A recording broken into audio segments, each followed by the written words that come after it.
Let's go! Are you guys kidding me? This story, Myles Brennan has broken his non-throwing arm in a freak accident.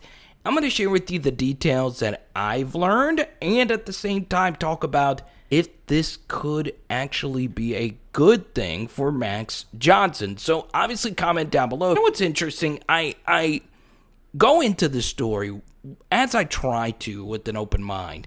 But it's kind of hard to do so when someone like Myles Brennan goes through an injury such as this one, because you do feel bad for him. He has given everything to LSU. He has waited his turn. He did back up Joe Burrow. And also at the same time, you don't feel too bad about Myles Brennan because he was able to sign a few good NIL checks from Canes, from Hollingsworth, and a few other good sponsors. So at least Myles was able to cash in for a little bit. But, you know, I'm a big person of could this have been prevented? And by all accounts, it looks as if this were a freak accident via a fall.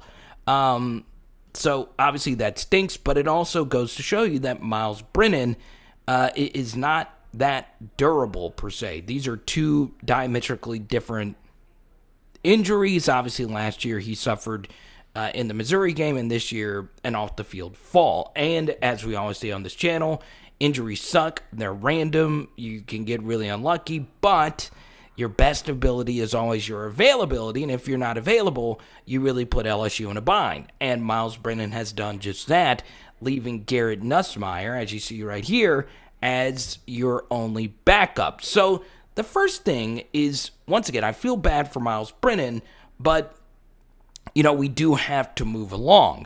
And the thing is even if you were the biggest Myles Brennan, component, you can argue that this could actually end up being a good thing for LSU. Now, the first thing I'll say is I probably would have felt this same way if Max Johnson were the one that got injured and Myles Brennan were going to be the starting quarterback. I do think Jake Peetz, who is under a lot of pressure, this is a guy who has never called plays before at the Division I level. This does allow him to have some clarity for who the quarterback is going to be for LSU next season. And that's a good thing, especially when you look at Max Johnson and Myles Brennan being two different type of quarterbacks. Obviously, Max Johnson is a guy who can't stretch the field with his arm the same way Myles Brennan can, but Max Johnson, of course, is mobile. Now, that mobility opens up zone read, and it opens up so many different options for LSU. And as I shared in both our spring game film studies, obviously that is just one scrimmage of many that LSU had, but in that scrimmage, I felt Jake Peetz was in a little bit more of a groove as a play caller with Max Johnson as his quarterback. Something else we also saw in that scrimmage, and just in the games that we saw last season, Max Johnson is better under duress as far as making plays with his legs. Now, ironically, Myles Brennan's numbers under pressure, in other words, while he was getting hit, actually was pretty good, but here's the thing, he got hit a lot, and at the same time, he can't really make a whole lot of plays happen with his legs. There was a play I was studying recently against Mississippi State where Myles Brennan had a wide open scramble for 10, 15 yards. Instead, he tried to throw the football in a tight window to Eric Gilbert, and it was almost intercepted where Joe Burrow or Max Johnson would have just taken those yards and ran. And that was a critical point in the game. So, it's one of those things where with a porous offensive line, and LSU's offensive line going into this next season is probably by far its biggest question mark going into next year. If that's going to be the case, if the offensive line, if you feel as if it's going to struggle some, you do feel better with Max Johnson as your quarterback. And we saw that against Florida. We saw that against Ole Miss. Max Johnson making quite a few plays with his legs, more so in the Florida game than the Ole Miss game. And something else is a running quarterback with the zone read game can hold defensive ends at the line of scrimmage and open up holes for your running game as well. So for me, I had Max Johnson as my QB1 for quite some time. I haven't really wavered off of it. I did have it really close because Myles Brennan was really good in those first 3 games. It was the best 3-game start in the history of LSU quarterback play. But with that said, I just don't know if Myles Brennan would have been sustainable behind LSU's offensive line if that offensive line is going to have some issues next season, which I think there could be a possibility of that happening. I hope not. I hope Brian Davis is able to fix it, but we'll see what happens. And then we get into this thing called reps, and for those that don't know, reps is just practice reps.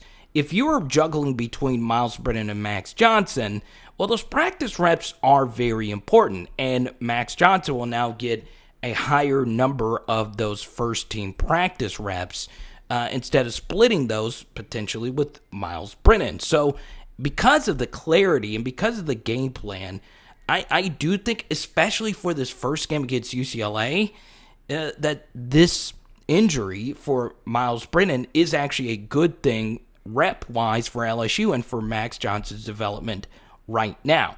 Now, we do have a huge Max Johnson film study that will be released before the season.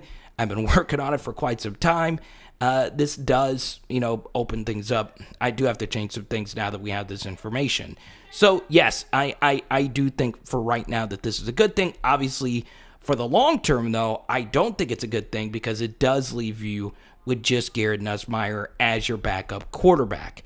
Now, I like Garrett Nussmeier. I think he could be a really good quarterback in year 2. I don't think he's a year 1 guy. We saw some very ill-advised throws in the spring game.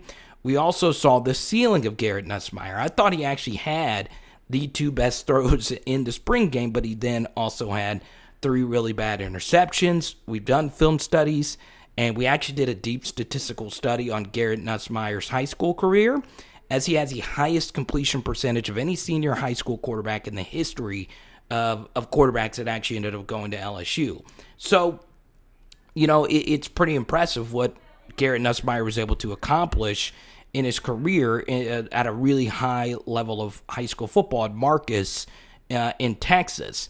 However, Garrett Nussmeier is a gunslinger playmaker type, and I do think his weakness is stepping up into the pocket and progressing through reads in the framework of a play. A lot of what Garrett Nussmeier did in high school was, Manzielian type of plays where he would just scramble around and make all different types of throws. And look, he might be able to beat Johnny Manziel at the next level. They're very comparable. I just don't know if you can do that as a true freshman. It would be really hard to do that, especially considering how difficult LSU's schedule is going to be. So I do think for the long term, if Max Johnson were to go down, yes, Garrett Nussmeier can win you a game or 2, but can he take you to the college football playoff, with which this roster is good enough to go to a college football playoff? I don't know if he is a Trevor Lawrence in that aspect. And for those that will think this is me hating on Garrett Nussmeier, I feel this way about 99.9% true freshman quarterbacks. They're not ready.